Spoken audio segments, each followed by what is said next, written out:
ఉమ్మడి ఆదిలాబాద్ జిల్లాలో రానున్న 3 రోజుల పాటు ఎండలు తీవ్ర రూపం దాల్చనున్నాయని వాతావరణ శాఖ తెలిపింది. ఆదిలాబాద్, ఆసిఫాబాద్, నిర్మల్, మంచిర్యాల జిల్లాలకు రెడ్ అలర్ట్ జారీ చేసింది.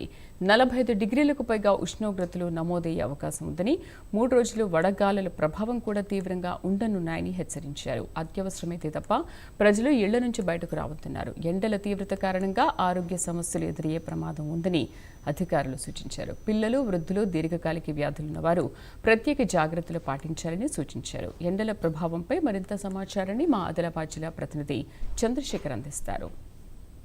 ఉత్తర తెలంగాణలో రానున్న 3 రోజుల్లో అధిక ఉష్ణోగ్రతలు అయితే నమోదవుతాయని ఇటు వాతావరణ శాఖ హెచ్చరికలు జారీ చేసింది. ఈ నేపథ్యంలో ఆదిలాబాద్, మంచిర్యాల్, ఆసిఫాబాద్, నిర్మల్ జిల్లాలకు రెడ్ అలర్ట్ అయితే ప్రకటించింది.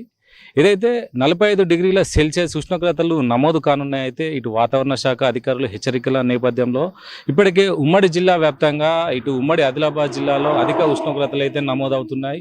మధ్యాహ్నం సమయంలో ఇటు బయటికి రావాలంటేనే జనం జంకుతున్న పరిస్థితి అయితే ఉంది. మనం ప్రస్తుతం చూడవచ్చు, మధ్యాహ్నం సమయంలో నిర్మానుషమైన వాతావరణం చూడవచ్చు. ప్రస్తుతం జాతీయ రహదారి 363 పై ఉన్నాము. దీనికి సంబంధించి రాకపోకలు కూడా కనీసం సాగడం లేదు. కర్ఫ్యూ వాతావరణం లాగా కనిపిస్తుంది. ఈ ఎండ తీవ్రత వల్ల అయితే ప్రజలు బయటికి రావడానికి కూడా భయపడుతున్న పరిస్థితి అయితే కనిపిస్తుంది. దీనికి సంబంధించి ఇప్పటికే వాతావరణ శాఖ అధికారులు అయితే చెప్పడం జరుగుతుంది. రానున్న 3 రోజుల్లో ఇటు ఆదిలాబాద్, నిర్మల్, మంచిర్యాల, ఆసిఫాబాద్ జిల్లాలో అధిక ఉష్ణోగ్రతలు నమోదవుతాయి. అయితే ఇప్పటికే వాతావరణ శాఖ హెచ్చరికలు అయితే జారీ చేస్తున్న నేపథ్యంలో లేని విధంగా అయితే ఇటు తెలంగాణలో అయితే అధిక ఉష్ణోగ్రతలు అయితే నమోదు కావడంతో అయితే ప్రజలు ఇబ్బంది పడుతున్నారు. ఇప్పటికే ఇటు అధిక ఉష్ణోగ్రతల వల్ల ప్రజలు ఉక్కపోతతో అయితే అల్లాడిపోతున్నారు. అదేవిధంగా ఇటు మైదాన ప్రాంతాలు కావచ్చు, అదేవిధంగా ఇటు ఏజెన్సీ ప్రాంతాలలో కూడా ఇటు ముఖ్యంగా ప్రజలకు జీవన విధానం అయితే ఉక్కపోత కారణంగా ఇటు ఎండ తీవ్రత వల్ల అయితే ప్రజలు అనేక ఇబ్బందులు అయితే పడుతున్నారు. ముఖ్యంగా ఇటు ఏజెన్సీ ప్రాంతాలలో అయితే నీటి ఎద్దడితోటైతే ఇప్పటికే ఏజెన్సీ ప్రాంతాలలో అయితే నీటి సమస్యలతోటి ప్రజలు ఇబ్బందులు పడుతున్నారు. వారు నీటి కోసం అయితే కిలోమీటర్ల మేర నడిచి నీరు తెచ్చుకోవాల్సిన పరిస్థితి అయితే ఏర్పడుతుంది. అదేవిధంగా ఇటు మైదాన ప్రాంతాలకు సంబంధించి చూస్తే ఇప్పటికే ఇటు మైదాన ప్రాంతాలలో అయితే అధిక ఉష్ణోగ్రతల వల్ల, వేడి వల్ల ఇప్పటికే కరెంటు కోతలతో అయితే ప్రజలు ఇబ్బందులు పడుతున్నారు. ముఖ్యంగా ఇటు ఏసీల వినియోగంతో పాటు ఇటు కూలర్లు, ఫ్యాన్ల వినియోగం కూడా పెరిగిందని ఇప్పటికే విద్యుత్ శాఖ అధికారులు అయితే చెప్తున్నారు.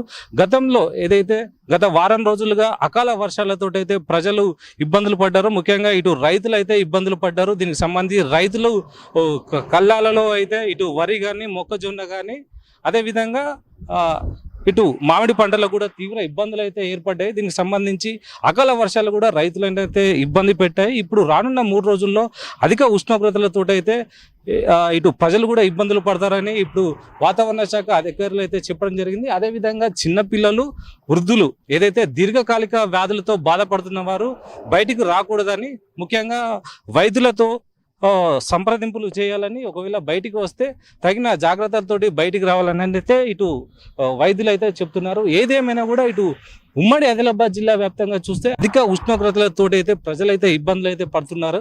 దీనికి సంబంధించి రానున్న 3 రోజుల్లో అధిక ఉష్ణోగ్రతలు ఉంటాయని ఇప్పటికే వాతావరణ శాఖ అధికారులు చెప్తున్నారు. దీనికి ఇప్పటికే రెడ్ అలర్ట్ కూడా ప్రకటించారు. ప్రజలు అప్రమత్తంగా ఉండాలని ఇప్పటికే వాతావరణ అధికారులు అయితే సూచనలు చెప్తున్నారు. ఇది ఇక్కడ తాజా పరిస్థితి. కెమెరా పర్సన్ సతీష్తో చంద్రశేఖర్, ప్రైమ్ న్యూస్, ఉమ్మడి ఆదిలాబాద్ జిల్లా.